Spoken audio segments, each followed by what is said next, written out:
नमस्कार। भारत के कई ज़रूरी उद्योग हैं, खासकर जैसे ऑटोमोबाइल, इलेक्ट्रॉनिक्स, रक्षा क्षेत्र। यहाँ आजकल एक बड़ी चुनौती पर बात हो रही है। जी। वजह है चीन से आने वाले कुछ बहुत महत्वपूर्ण सामान, उनके निर्यात पर कुछ नई पाबंदियां लगी हैं। हाँ, ये बात काफी चर्चा में है आजकल। बिल्कुल।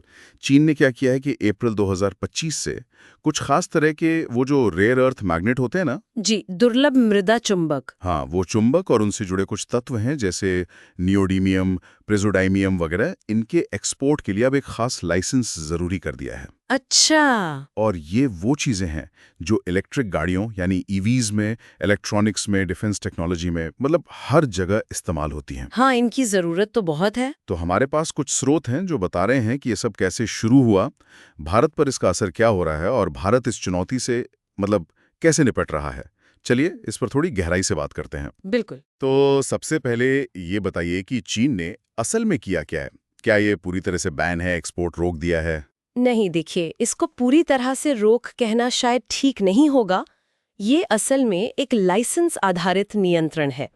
मतलब अप्रैल 2025 से ये लागू हो गया है। अच्छा। इसका मतलब ये है कि एक्सपोर्ट तो हो सकता है, पर उसके लिए पहले लाइसेंस लेना होगा। और दिक्कत यहीं आ रही है। दिक्कत मतलब लाइसेंस मिलने में? हाँ, जो सुनने में आ रहा है वो ये कि लाइसेंस मिलने की जो प्रक्रिया है वो काफी धीमी है।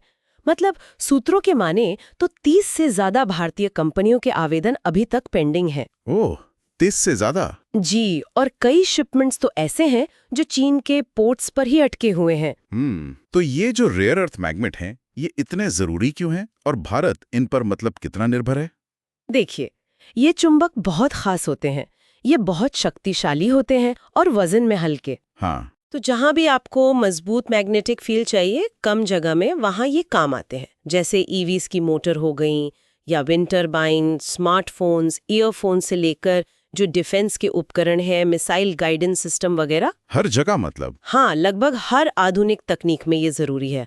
और जहां तक निर्भरता की बात है, तो आंकड़े तो मतलब काफी चौंकाने वाले हैं। अच्छा, जैसे? पिछले वित्त वर्ष यानी 24-25 में भारत ने लगभग 850 टन 870 टन? हाँ, इतने रेयर अर्थ मैग्नेट आयात किए। और इसका लगभग आप कह सकते हैं पूरा का पूरा हिस्सा चीन से आया। ओह, तो मतलब हम लगभग पूरी तरह चीन पर ये निर्भर हैं इनके लिए। जी हाँ, इस मामले में तो निर्भरता बहुत ज्यादा है। तो फिर इसका असर तो अब भारतीय उद्योगों पर दिखने लगा होगा। 870 टन अगर अटक जाए या धीमा हो जाए तो? बिल्कुल बिल्कुल, असर एकदम साफ है। कई कंपनियों के पास जो स्टॉक था वो अब खत्म होने लगा है। एक बड़ी कार कंपनी है मारुति सुजुकी। खबर है कि उन्हें अपनी ईवी प्रोडक्शन प्लान में कटौती करनी पड़ी है इसी वजह से। अच्छा। ईवी प्लान में कटौती। जी। और इलेक्ट्रॉनिक्स और ऑडियो सेक्टर को देखें तो वहां भी पुर्जों की कमी से करीब 21,000 से ज्यादा नौकरियों पर खतरा बताया जा रहा है। 21,000 नौकरियां, ये तो बड़ा आंकड़ा है। हाँ, और सिर्फ यही नहीं, जो बड़े प्रोजेक्ट्स हैं रक्षा के या इंफ्रास्ट्रक्चर के, जैसे मिसाइल सिस्टम है, टर्बाइन्स हैं या रेल टनल बनाने वाली मशीनें, हाँ हाँ। उन सब में भी देरी का डर है, क्योंकि वो भी इन्हीं खास चुंबकों पर निर्भर है। ये तो वाकई मतलब गंभीर स्थिति लग रही है। हाँ। तो क्या भारत बस इंतजार कर रहा या सरकार कुछ कर रही है? नहीं नहीं, सरकार हाथ पर हाथ धरे नहीं बैठी है। कई मोर्चों पर काम हो रहा है। जैसे? पहला तो है कूटनीतिक प्रयास, मतलब डिप्लोमेसी। विदेश मंत्रालय है, चीन में हमारा दूतावास है, वो कंपनियों की मदद कर रहे हैं। अच्छा। चीनी अधिकारियों से बातचीत चल रही है कि ये लाइसेंस की प्रक्रिया को तेज किया जाए। अभी हाल ही में एक भारतीय डेलीगेशन चीन गया भी था इसी सिलसिले में। वाणिज्य मंत्री पीयूष गोयल जी ने भी कहा है कि बातचीत जारी है, लेकिन उन्होंने एक बात और जोड़ी। क्या? उन्होंने कहा कि चीन का ये कदम एक तरह से बाकी दुनिया के लिए चेतावनी है कि भाई, सप्लाई चेन के लिए सिर्फ एक देश पर इतना निर्भर रहना ठीक नहीं। सही बात है। ये तो भी डिप्लोमेसी, लेकिन क्या कोई लंबी अवधि की मतलब लॉन्ग टर्म स्ट्रैटेजी भी है? हाँ, और शायद वो ज्यादा महत्वपूर्ण है। सरकार अब जोर दे रही है कि घरेलू क्षमता बढ़ाई जाए। मतलब देश में ही बने ये मैग्नेट? बिल्कुल। इसके लिए एक खास राष्ट्रीय महत्वपूर्ण खनिज मिशन शुरू किया गया है, नेशनल क्रिटिकल मिनरल मिशन। अच्छा। इसका मकसद है कि देश में ही इन रेयर अर्थ खनिजों की माइनिंग हो, उनकी प्रोसेसिंग यानी शोधन हो, और फिर उनसे चुंबक बनाने तक की पूरी सप्लाई चेन यहीं भारत में विकसित हो। ये तो बहुत अच्छा प्लान लगता है। पर क्या इस पर कुछ ठोस काम हो रहा है, मतलब जमीन पर? हाँ, सुनने में आ रहा है कि सरकार घरेलू चुंबक उत्पादन को मतलब डोमेस्टिक प्रोडक्शन को बढ़ाने के लिए करीब 3,500 से 5,000 करोड़ रुपए 5,000 करोड़? जी, इतने तक का वित्तीय प्रोत्साहन मतलब कोई इंसेंटिव या सब्सिडी देने पर विचार कर रही है। अच्छा। और कुछ कंपनियां हैं भी, जैसे सोना कॉमस्टार का नाम आ रहा है, उन्होंने सरकारी मदद से इस एरिया में निवेश करना शुरू भी कर दिया है। ये अच्छी खबर है। जी, और इसके साथ साथ भारत चीन के अलावा दूसरे देशों से भी सप्लाई के रास्ते तलाश रहा है, जैसे जापान है, दक्षिण कोरिया, रूस, दक्षिण अफ्रीका। विकल्प ढूंढ रहे हैं। हाँ, विकल्प, और साथ ही रिसाइकलिंग पर और ऐसी नई टेक्नोलॉजी पर भी रिसर्च को बढ़ावा दिया जा रहा है जिनसे शायद इनकी जरूरत कम हो जाए। ये सब तो भारत के कदम हुए, लेकिन एक सवाल जो शायद सबके मन में होगा, चीन आखिर ऐसा कर क्यों रहा है? अचानक ये लाइसेंसिंग क्यों? ये एक बड़ा सवाल है। जो स्रोत है वो इसे चीन की एक सोची समझी रणनीति का हिस्सा मान रहे हैं। रणनीति? कैसी रणनीति?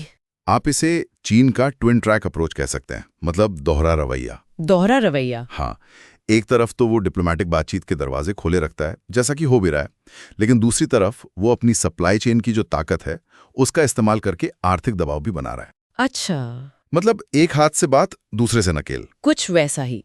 ये एक बड़े जियोपॉलिटिकल खेल का हिस्सा लगता है। चीन शायद ये दिखाना चाहता है कि इन जरूरी खनिजों पर, इन क्रिटिकल मिनरल्स पर उसका कितना कंट्रोल है। ये सिर्फ व्यापार नहीं, ये स्ट्रैटेजिक दबदबे की लड़ाई ज्यादा लगती है। तो अगर हम पूरी स्थिति को समेटें तो इसका निचोड़ क्या निकलता है? निचोड़ ये है कि छोटी अवधि में, मतलब शॉर्ट टर्म में, भारतीय उद्योगों के लिए मुश्किलें तो हैं, खासकर ईवी, ऑटो, इलेक्ट्रॉनिक सेक्टर में। अगर लाइसेंस जल्दी नहीं मिले तो उत्पादन पर असर पड़ेगा। हाँ, लेकिन लंबी अवधि में देखें तो ये स्थिति भारत के लिए एक मौका भी है, एक मजबूत आत्मनिर्भर रेयर अर्थ सप्लाई चेन बनाने का, अपनी औद्योगिक क्षमता बढ़ाने का। एक तरह से ये आत्मनिर्भर भारत की असली परीक्षा है। तो आगे क्या देखना सबसे जरूरी होगा? आगे दो चीजें अहम होंगी। एक, चीन लाइसेंस देने की रफ्तार बढ़ाता है या नहीं, और दूसरा, भारत कितनी तेजी से और कितने असरदार तरीके से अपनी घरेलू माइनिंग, प्रोसेसिंग और मैग्नेट बनाने की क्षमता को खड़ा कर पाता है। ये सिर्फ अर्थव्यवस्था के लिए नहीं, भारत की स्ट्रेटेजिक ऑटोनॉमी मतलब रणनीतिक स्वायत्तता के लिए भी बहुत जरूरी है। बिल्कुल। और जाते जाते अपने श्रोताओं के लिए एक सवाल छोड़ जाते हैं सोचने को। भविष्य में ये जो रेयर अर्थ तत्व हैं, इन पर निर्भरता कम करने के लिए क्या कोई नई तकनीक या कोई वैकल्पिक सामग्री उभर सकती है? इस पर शायद और खोजबीन करना दिलचस्प होगा। जी हाँ, ये एक अहम दिशा हो सकती है भविष्य के लिए।